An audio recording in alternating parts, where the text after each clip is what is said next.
Anak yang soleh itu anak yang tahu kalau dia seorang laki-laki nanti, secantik apapun istrinya, selucu apapun anak-anaknya, sebanyak apapun harta yang dia miliki, sehebat apapun dia di mata anak buahnya, demi Allah, orang tua tidak pernah menjadi nomor 2 dalam hidup. Ini banyak orang yang suka salah ini. Cuma gara-gara dunia, orang tua panjang mata menanti kedatangan anak. Jangan ya. Jangan. Anak yang soleh tahu sekali, sampai kapanpun ibumu, ayahmu. Sampai kapanpun.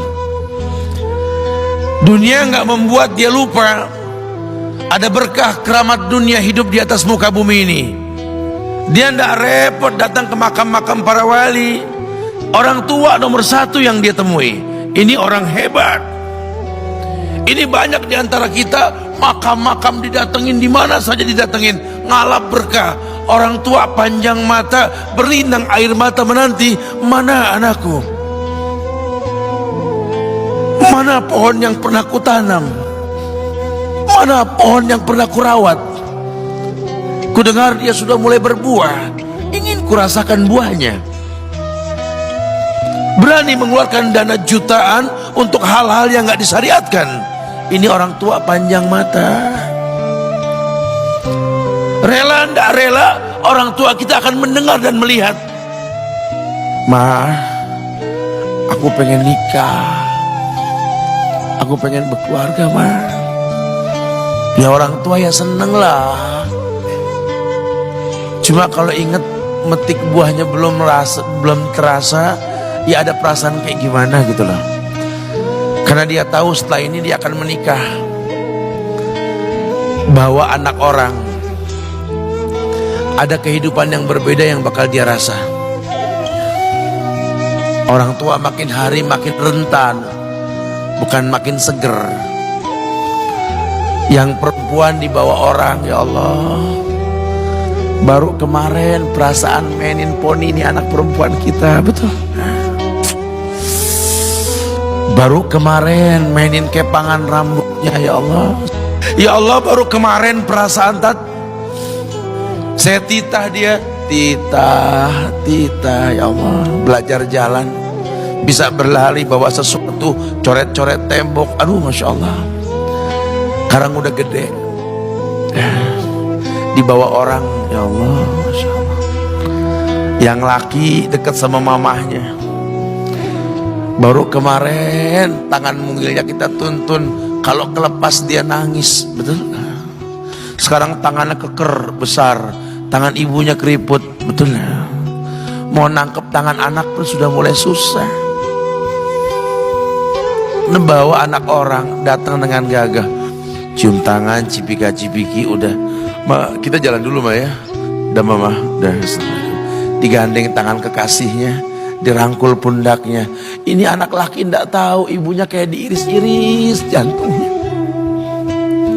Dia lihat tangannya yang keriput, ya Allah. Udah berapa lama tangan ini nggak dibawa sama anak ini? Udah berapa lama tangan ini nggak digandeng sama anak saya? Kita merasa bangga akur merangkul istri kita, ibu kita ngelihat pundaknya. Udah berapa lama pundak ini gak dirangkul seperti itu, ya Allah. Dulu aku berdandan secantik-cantiknya, ku dandankan anaknya, ku bawa di hadapan kawan-kawanku, bangga lihat anakku. Tapi dia tidak pernah berdandan rapi membawa aku ke hadapan teman-temannya. Lihatlah ibuku,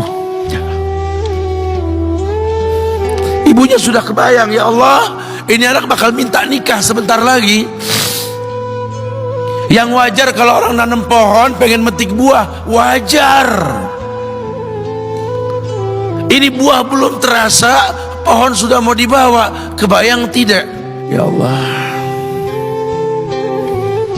Mulai dia kebayang.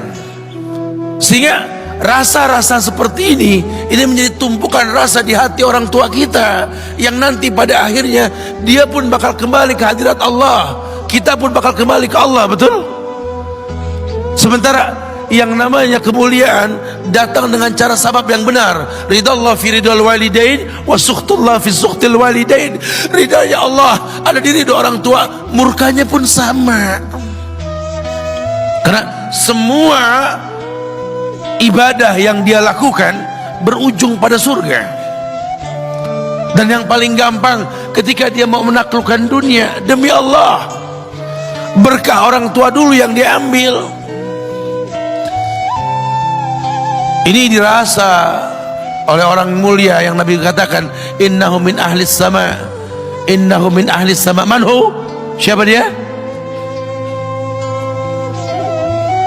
Sahabat, manusia yang pernah hidup zaman sahabat tapi nggak ketemu Rasul, yang bernama Uwais Al-Qarni, pemuda miskin pengembala kambing di negeri Yaman. Padang tandus yang dia tinggal di situ, yang dia kesampingkan hidupnya untuk ibunya, untuk ibunya. Tidaklah terucap kalimat satu yang ingin ibunya pengen, kecuali Uwais pasti akan melakukannya apapun, dan ibunya cacat. Apa kata Uwais? Tidak akan pernah terlontar kata dari mulut ibuku kecuali kan kulakukan yang dia inginkan. Masya Allah. Ibunya cacat dan dia menomorduakan diri, yang penting orang tuanya dulu. Hingga satu waktu ibunya berkata, wahai Uwais, ibu sudah tua. Andai kematian mendatangi ibu, ada beberapa keinginan yang ibu pengen merasakan keinginan tersebut. Mungkin enggak ya? Apa Bu? Katakan. Ibu pengen haji.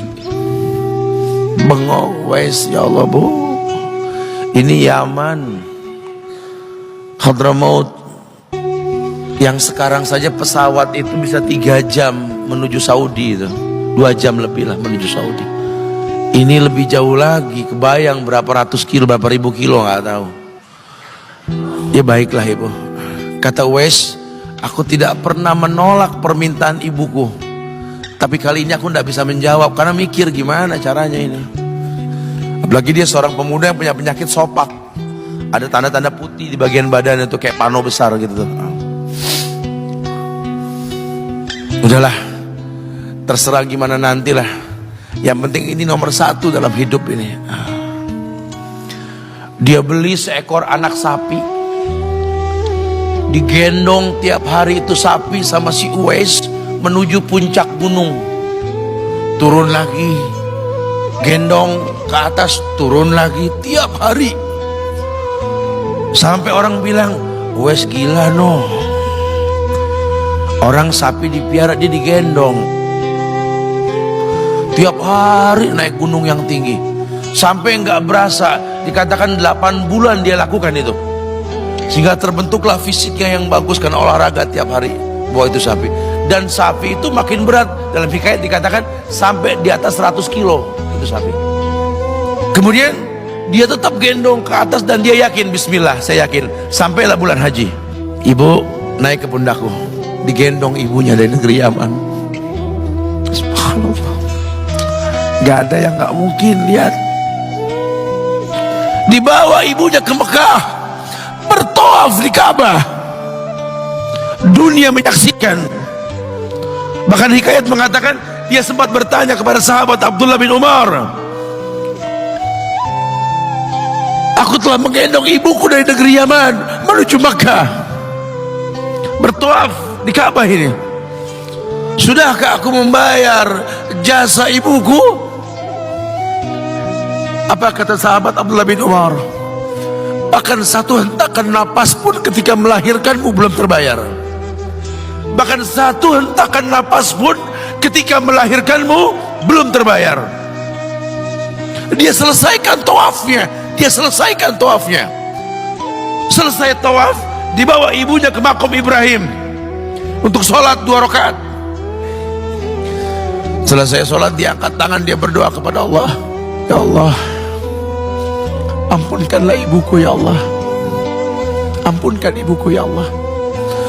Masukkanlah dia ke sorgamu ya Allah. Masukkan dia ke sorgamu ya Allah. Ibunya berbisik, Uwais, sudahlah, mintalah pada Tuhanmu ampunan untuk dirimu dan sorga untukmu. Wallahi wahai ibu, Allah ampunkan kamu, Allah masukkan kamu ke sorga, cukup untukku, ridhomu yang kubutuhkan wahai ibu. Lihat, manusia saleh, hasil doa Rabbi habli minas solihin. Lihat, makanya ketika Nabi mengatakan innahu min ahli sama, ini manusia penghuni langit, Umar, Ali,